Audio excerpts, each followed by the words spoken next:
Assalomu alaykum hammaga. Bugun men sizlarga qanday qilib multi-leveling part 5 qismida ishlash jarayonini ko'rsatib o'tmoqchiman.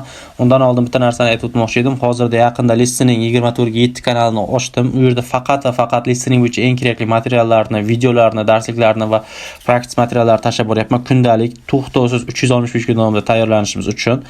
Va shu kanalga o'tib obuna bo'lsangiz juda ham xursand bo'lardim va o'sha yerda juda ham kerakli ma'lumotlarni albatta ulashib borishga harakat qilaman, ya'ni to'xtovsiz. Endi bu yerga keladigan bo'lsak, Extract 1 ni ishlaymiz hozir. Extract 1 ishlash jarayonida nima uchun men o'zim ishlashim emas va siz ham buni ishlashingiz mumkin, faqatgina bu nimalar talab qilishini ko'rsatib o'tmoqchiman. Bu yerda birinchi navbatda vocabulary kerak bizga. Har bittasini alohida rangga belgilamoqchiman, chunki tushunish juda ham oson bo'lishi uchun vocabulary, grammar, ya'ni grammatikamiz kerak bu yerda. Endi bitta navbatda albatta logika kerak. Bu logikasiz hech narsani qilib bo'lmaydi o'zi deyarli. Endi boshladik. Har bittasini ham shu rangda belgilab boraman. Buni hozir audioni qo'yishdan oldin birinchi navbatda biz tushunishimiz kerak. Bizdan nima so'ralyapti? They let their friend down. Let somebody down. Please. Bu nima edi? Bu vocabularydan let somebody down. Let somebody down degani biror bir misol uchun aytadigan bo'lsak, biror bir odamni ishonchini poymol qilish. Ishonchni poymol qilish. Aytaylik, siz o'zingiz bu so'zni bilmadingiz ingliz tilida. Qanaqa qilib javob topishingiz mumkin? Mana nima uchun grammatika kerakligini ko'rsatib o'tmoqchiman. Keyingisiga kelamiz. Mana bu yerda sal to'g'rilab qo'y, sorry about this. Endi bu yoqqa kelamiz. They had an argument with a friend. Had an argument with a friend, ya'ni had an argument degani biror bir odam bilan tortishib qolmoq. Tortishib qolmoq. Tushunarli? Endi kelamiz bu yoqqa. Their opinion of their friend has changed. Has changed degani, please. Mana shu yerda bitta chiroyli grammatikani o'zgartirib ketmoqchiman. O'zbek tilida agar siz gan qatnashgan gaplar aytayotgan bo'lsangiz, present perfect ishlatasiz. Misol uchun, uyga vazifani qilganman. I have done homework. Tushunarli? I have done homework. Men uyga vazifani qilganman. Qildim demoqchi bo'lsak, I did homework. Uni o'ylab o'tmaylik, please. Present perfectimiz o'zbek tilidagi ganni so'zini ma'nosini beradigan gaplarimizga to'g'ri keladi. Biror narsa demoqchisiz ekan. Bo'ldi. Endi bu yoqqa kelamiz. 26-ni tushuntirib o'taman. How do the speakers feel about the situation? Ya'ni situation haqida ular o'zini qanday his qilyapti? Uncertain, please vocabularyga borib taqaladi. 100% bu uncertain. Ya'ni xo'sh, ikkilanish yoki ishonchsizlik. Ishonchsizlik, uncertain yoki o'sha holat yuzasidan nima sodir bo'lishiga ikkilanib hozir. Upset, xafa, oddiygina holat bo'lsak, ana endi resigned ga kelaylik. Resigned degani nima edi? Ishdan bo'shash. To'g'ri, u zo'r ishdan bo'shash bilayotgansiz. Lekin bu yerda qanaqa qilib ishdan bo'shashga oid gap bo'lishi mumkin? Shuning uchun aytib o'taman, doim biror bir vocabularyni yodlatgan bo'lsak, uni aynan shu holatda qanaqa vocabulary kelishi mumkinligini ko'rishimiz kerak. Unresigned degani holatni qabul qilish. Ya'ni bular ish bo'ldi deb qo'yish unresigned ga kiradi. Please vocabularyni bilmasak qanday topishimiz mumkinligini mana shu kommentda yozib ketaylik. Agar mana shu so'zni bilmadik yoki birortasini bilmay qoldik. Misol uchun aytishimiz mumkin, men bu yerdan javob topdim. Yo'q, u uchun siz albatta o'sha yerdagi vocabularyni bilishingiz kerak. Buni aytib o'tishimiz kerak. Extractlarni levelini bitta yozish esimdan chiqib ketdi. Audioni qo'yishdan oldin bitta levelni ham aytib ketay. Level C1. Bu yoqdagi level C1. Bu yerda siz vocabulary, grammar C1 bo'lishi kerak topishingiz uchun. Endi boshqacha sirlarni qidirayotgan bo'lsangiz, vaqtingizni, umringizni behuda ketkazasiz. Boshladik. Agar videolarimiz foydali bo'layotgan bo'lsa, kanalga obuna bo'lishni unutmang. Bu orqali siz keyingi kerakli videolarni o'tkazib yubormaysiz. Well, I suppose it had to happen sometime. I mean, however good-natured you are, there's only so much bad behaviour you can take. Yeah. I mean, we've known him all these years and we've put up with all sorts of terrible scenes with him. And times when he's been awful to both of us. I'm just amazed neither of us has had the guts to say anything to him before. I'm not sure it was a lack of courage on my part. I think it was more a misplaced sense of loyalty. I mean, we go back a long way. I know, but it's hard to come up with many good memories. Anyway, I guess it's over now and that's the last we'll see of him. Yeah, his reaction was typical. The minute we confronted him about this latest dreadful piece of behaviour, he just totally lost it. He's obviously never had any idea of the effect he has on people, even people who are supposed to be his friends. Well, it was inevitable that it would come to this. We've said our piece, and frankly, I'm glad to see the back of him. So that's that. Yeah, let's forget all about it now. Please. Mana shu yerda tunarsang tushuntirib o'tmoqchiman. Hozir to'liq eshitdik, to'g'rimi? Qanday qilib javoblar topdim? Men misol uchun topdim, lekin siz qanday topishingiz mumkinligi bizlar uchun muhimroq. Nima qilamiz? Men javoblar belgilamasdan turib, mana bu yerdan transkripsiyalar, atent transkripsiyalarni olganman. Har bittasini transkripsiyasi olingan. Transkripsiyasiz ishlayapsizmi? Keraksiz narsangiz. Transkripsiyani olamiz, mana bu yerga qo'ydik. Keyin mana bu yerda qarang, nima degan? Mana shu tekstni bittalab o'qib chiqishingiz kerak. Bittalab o'qib chiqib, bu yerdagi so'zlarni tarjimasini qarang. Qaysi so'zni bilmaysiz, tan olib ishlab borishimiz shart. Tushunali? Hozir mana bu yerda o'qishdan oldin, mana bu yerda qilishdan oldin javoblarimiz bu yerda.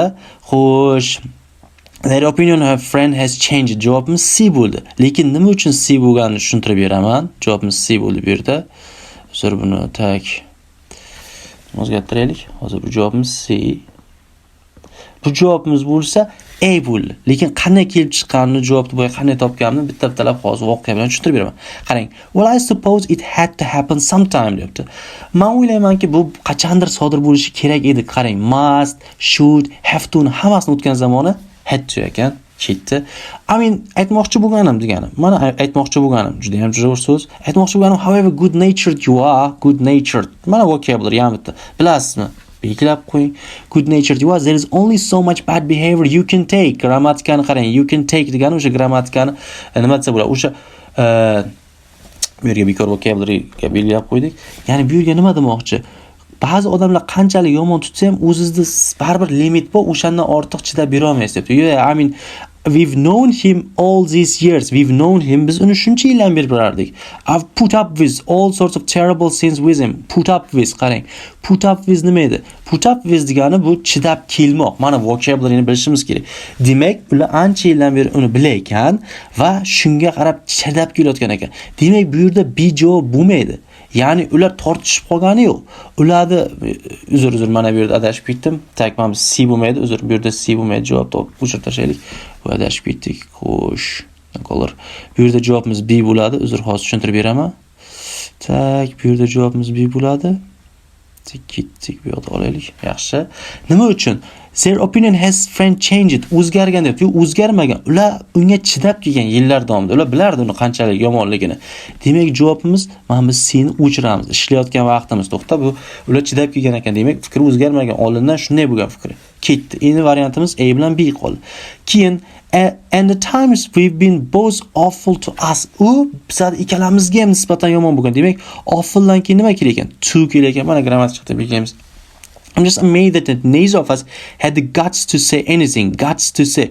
Qarang, have guts degani bu o'sha biror narsani aytishga, yuziga aytishga yuragi dosh berish ekan. Mana ketdi. Before him, I'm not sure it was a lack of courage. Lack of courage degani nima edi? Nimanidir yetishmovchiligi. Ya'ni nimanidir yetishmovchilik vocabularyga nisbatan. I think it was more misplaced sense of loyalty. Loyalty degani nima edi? Sodiqlik. Biz unga juda ham sodiq bo'lganidek deyapti. Demak, mana shu yerda o'zidan bilsak bo'ladiki, uni do'st bu ikkala gaplashayotgan odam do'stlarini ishonchini poymol qilmadi.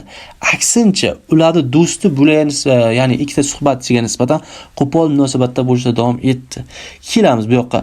I know, but it's hard to come up with many good memories. Come up with kelib chiqmoq. Mana biror narsani kelib chiqarmoq, olib chiqmoq. Buni ham vocabularyga chizib qo'yamiz.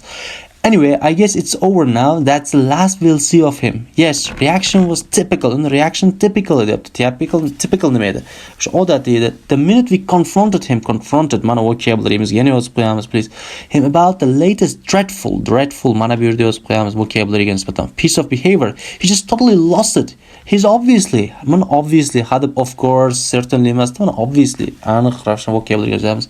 Idea of effects he has people, even people who are supposed to be friends. It was inevitable. Ya'ni uni oldini olib bo'lmas edi, deyapti. Tushunarli? Ya'ni bo'lib o'tgan voqeani oldini olib bo'lmasdi, deyapti. So we said our piece and frankly, to'g'risini aytadigan bo'lsa, I'm glad, men xursandman to see the back of him. Uni haqiqiy yuzini ko'rganimdan xursandman. Shu bilan voqea tugadi, deyapti. And davay o'shani unutib qolamiz, deyapti. Javob mana bu yerda turibdi. Shu bilan voqea tugadi, uni unutib qolamiz, deyapti. Demak, do'stlari bu holatdan xafami? Yo'q, ular xafa emas. Qaytamga tugaganidan juda ham xursand. Ishonchsizmi? Yo'q, ular tugadi, deyapti. Aniq tugagan bo'ldi. Nima edi ular? Resigned, holatni qabul qildi. Bo'laricha qabul qildi. Tushunarli?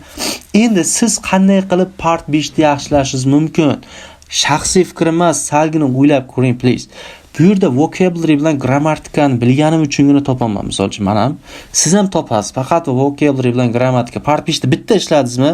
Bitta ishlagandan keyin to'laligicha transkripsiyani bitta tahlil qiling. Men 3 ta ishlamayman. Mana bitta ishladik bugun. Ertaga ikkinchisini qo'yaman, ertaga uchinchisini qo'yaman. Har bittasini bitta ishlang yetadi. Bu kalta deyotgan bo'lishingiz mumkin. Imtihonda tushgani bu aynan. Bu endi ertaga ishlaydiganimiz bundan sal uzunroq, keyingisi undan ham uzun. Shunchaki videolarni har kun kuzatib boring. Juda ham qiziqlarini Listening 2 kanaliga yuklab boraman. YouTube'da ham ko'rishingiz mumkin bo'ladi. Keyin please har bittasini ishlagandan keyin agar siz transkripsiz yodlayotgan bo'lsangiz, u juda keraksiz narsa qilyapsiz. Har bittasini o'zimni darsimda, onlayn darslarni to'liq transkripsiya bilan berib boraman. Chunki transkripsiya bilan ishlabgina vocabulary ustida ishlasakkina o'sishni sezamiz. Tushunarli? Endi yana bir marta aytib o'tmoqchiman, Listening kanalida to'laligicha listeningizni ko'tarish bo'yicha barcha ma'lumotlarni berib boraman. Kunlik videolar, kunlik darslar o'sha yerda yuklanadi va ko'rib tomosha qilsangiz juda ham xursand bo'lardim. Please bu videoda o'rgangan narsalaringiz bo'yicha kommentada fikrlaringizni yozib qoldiringlar. Bu juda ham muhim men uchun. Va yana bir marta aytib o'tmoqchiman, bu birinchisi. Ko'ring, birinchisining o'zida shuncha tahlil qiladigan narsamiz bor. Bundan ham ko'p o'zi aslida grammatika bittalab ko'radigan bo'lsak, juda ham ko'p narsalar grammatikamiz bor. Ertaga bunisini tahlil qilaman bittalab, keyingi darsga bunisini tahlil qilaman. Mana haqiqiy uzunlardan istaganlaringizdek. Please buni yetish uchun million marta tushuntirganim bilan siz o'zingiz uyda praktika qilmasangiz, vocabulary'ni, grammatikasini ko'rmasangiz 5-part qiyinligicha qolaveradi. Istaydigan bo'lsangiz o'sha yoshirincha uylarni topamiz, unaqa qilayotgan bo'lsangiz bekorga vaqtingizni sarflagan bo'lasiz. O'ylaymanki video juda ham foydali bo'ldi. Like va kanalga obuna bo'lishni unutmang. Kommentlarda o'zlaringiz fikrlaringizni qoldiringlar. Juda ham foydali bo'ldi degan umiddaman. Keyin men bu har bitta onlayn darsda ham aytib o'tay, onlayn offlayn darslarimda aytadigan narsam bu. Transkriptlariga please transkriptlar bilan ishlang. Yoki sizni bitta xursand qiladigan shuni oxirida aytib o'tmoqchiman. Agar sizga B2 kerak bo'lsa, fokusni 1, 2, 3, 4 partga qarating. Ya'ni o'sha yerda o'zidan ishlasangiz ham siz 60+ olasiz. Shunday agar bitta oxirida xursand qiladigan xabarni aytib qo'yay. Agar C1 kerak bo'lsa, bu yerdan qochishda ilojisi yo'q. Ya'ni bunisini ishlamasdan C1 olishda ilojisi yo'q. E'tiborlaringiz uchun rahmat. Keyingi darsda ko'rishguncha xayr salomat bo'ling. Sizlar bilan Azimjon Kamolov bo'ldi. Thank you.